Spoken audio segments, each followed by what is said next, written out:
Kisah diawali dengan memperlihatkan seorang profesor arkeolog bernama Hopper mencari keberadaan kelompok hippie yang hilang pada tahun 70-an saat mencari mata air awet muda. Di situ Hopper menemukan sebuah mobil usang milik kelompok hippie tersebut yang di dalamnya ada sebuah foto keluarga beserta catatan yang isinya adalah gambar-gambar yang cukup aneh.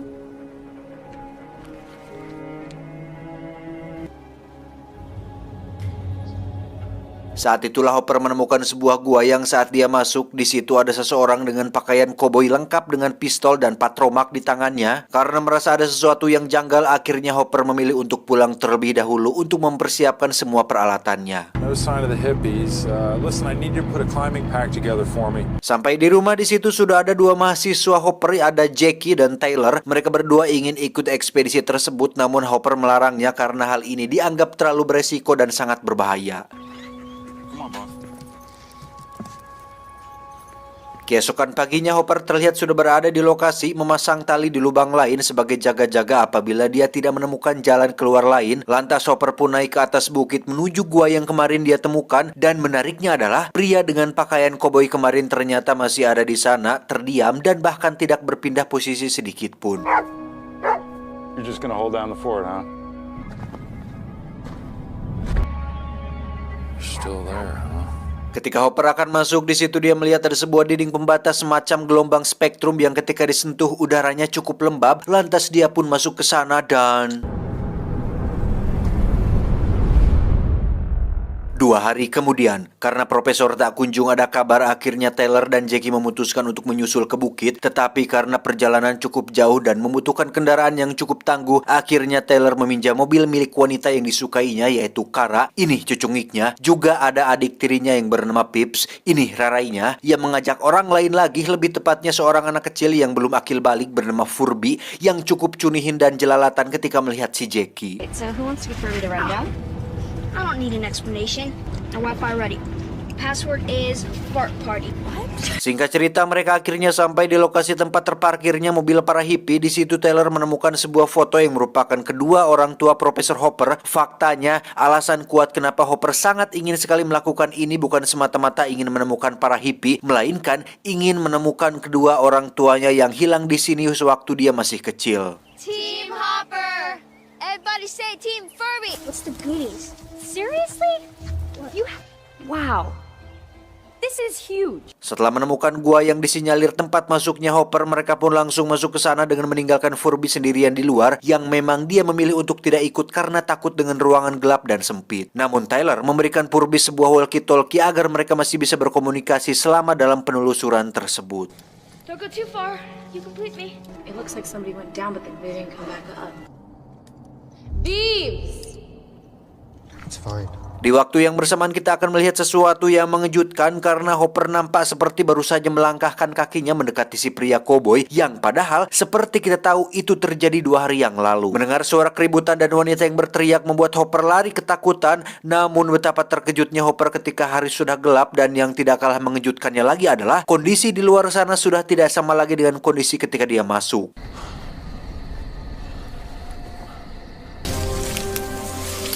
Professor Hopper?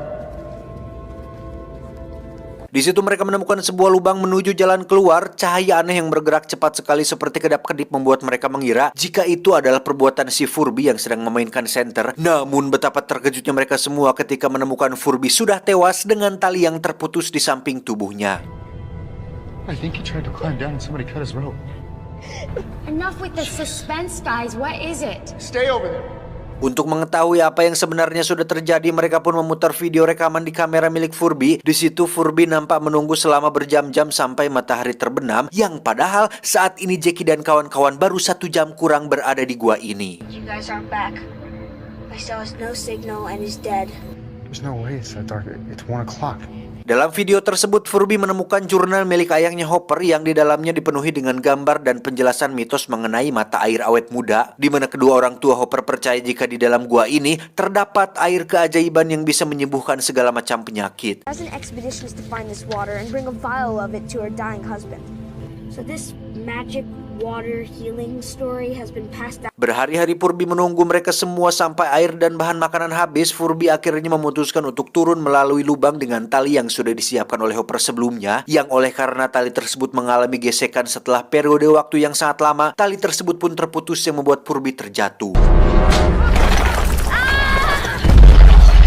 Dan setelah melanjutkan menonton, mereka akhirnya menyadari jika Purbi tewas bukan karena terjatuh, melainkan ada seseorang yang menghampirinya dan membunuhnya di sana. Tak ingin terus terjebak di sini, Kara pun nekat memanjat lubang tersebut berharap bisa mencari pertolongan. Namun betapa terkejutnya dia saat melihat dunia luar sudah berbeda dengan terakhir mereka masuk. Selain tidak ada hutan dan tumbuhan, di kejauhan juga terlihat ada badai pasir yang sebentar lagi akan menerjang. Juga ada sebuah benda di angkasa yang entah apa itu. Kara pun memutuskan untuk kembali masuk ke dalam gua. Taylor!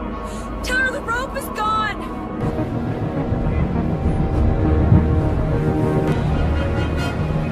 Taylor! I've never seen anything like it.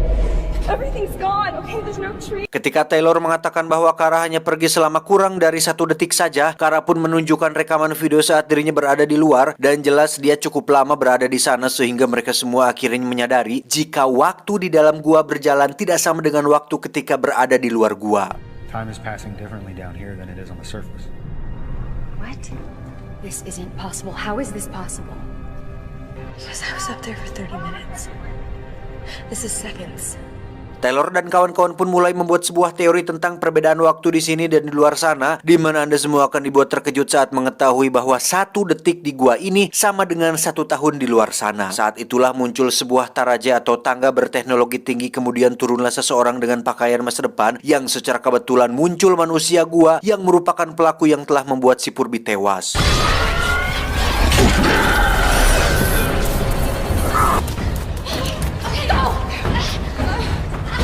Taylor dan kawan-kawan pun lari ke sisi lain dari gua ini, di mana di situ sudah ada manusia gua lain yang sudah menunggu. Jackie dan yang lain disuruh untuk sembunyi, sedangkan Taylor akan mencoba untuk mengalihkan perhatian mereka.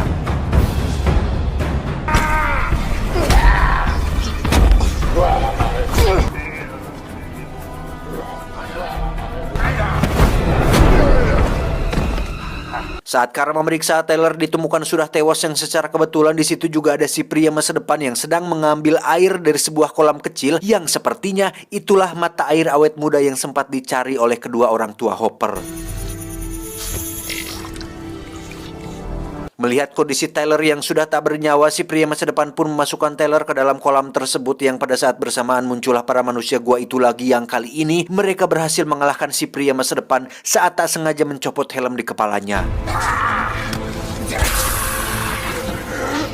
Dan entah mata air ini benar-benar ajaib atau tidak, tapi Tyler berhasil hidup kembali setelah dirinya direndam dalam kolam tersebut. Mereka semua langsung menghampiri pria itu untuk bertanya dia siapa, dari tahun berapa, dan apa tujuannya. Karena bahasa yang dia pakai sudah tidak sama dengan bahasa yang kita gunakan saat ini, dia pun menggunakan perangkat canggihnya yang bisa menampilkan sebuah hologram. Di situ terlihat ada berita tentang menghilangnya Taylor, Jackie, Kara, Pips, dan Purbi. Juga kedua orang tuanya yang berharap mereka untuk segera pulang. It's been 2 weeks since I've seen my daughters, so I'm asking anybody. Pria itu pun kembali menunjukkan sebuah informasi dari tahun di masa depan, di mana saat itu kondisi bumi sudah tidak layak lagi sehingga seluruh umat manusia sepakat untuk pindah ke planet lain dengan cara membuat sebuah alat transportasi layaknya gerbang bintang yang bisa membuat pesawat luar angkasa melesat dengan cepat ke tempat yang dituju. We want major breakthroughs. Capable of sending ships as far as Mars in a matter of hours. Dengan semua informasi ini jelas mereka tidak akan bisa kembali ke kehidupan yang dulu lagi. Dengan kata lain, mereka harus menerima fakta bahwa keluarga, ayah, ibu, saudara-saudara mereka sudah tidak akan ada lagi. Sehingga hanya yang ada di dalam gua inilah manusia yang masih tersisa sampai sekarang. What are we gonna do? Saat itulah Taylor menemukan tas milik Jackie yang sempat ditinggalkannya di mobil yang kemungkinan besar telah dibawa oleh Hopper yang masuk dari sisi lain. Taylor kemudian menelusuri setiap terowongan dan menemukan Hopper sedang tergeletak dengan perut yang terluka parah.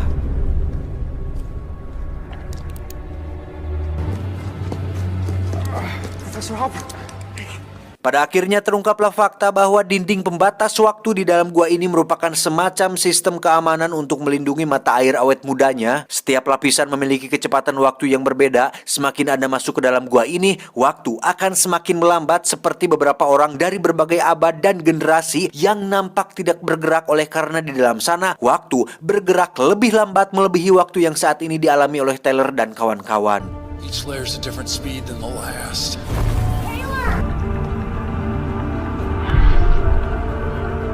Go in there, I'm not gonna be able to get you out. Karena Hopper sudah pasrah dan tidak memiliki peluang untuk bisa selamat, Taylor pun disuruh untuk pergi dari gua ini. Lantas mereka semua pun berlari ke arah lubang keluar sambil membawa tongkat milik si pria masa depan, di mana tongkat tersebut bisa berubah menjadi tangga sehingga mereka semua bisa naik ke atas sana.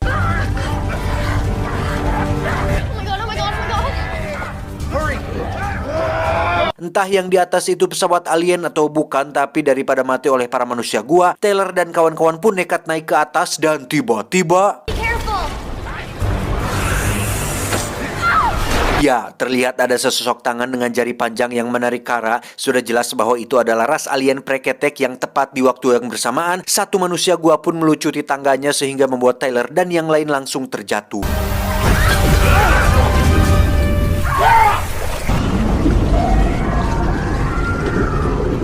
Namun tak lama muncul beberapa kabel organik yang menarik mereka semua. Kemudian muncul Kara dengan pakaian masa depannya sembari menunjukkan wajahnya yang percaya diri, sehingga mereka semua berhasil diselamatkan, termasuk Hopper dan Furby yang juga ikut ditarik ke atas sana. Oh my god.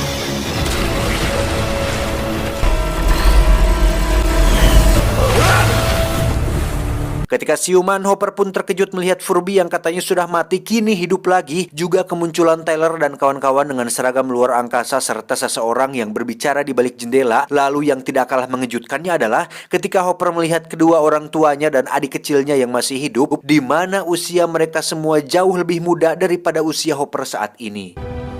Yeah. Manusia di zaman ini, di tahun ini sudah memiliki kerjasama dengan alien dengan berbagai kebudayaan, peradaban, dan teknologi. Salah satunya adalah benda angkasa berbentuk segitiga yang sempat dilihat Kara waktu pertama kali keluar dari gua. Seperti yang sudah saya jelaskan tadi, benda angkasa tersebut merupakan semacam gerbang bintang yang bisa membawa kapal luar angkasa melesat jauh dengan kecepatan tinggi. Tamat, ending yang cukup membagongkan.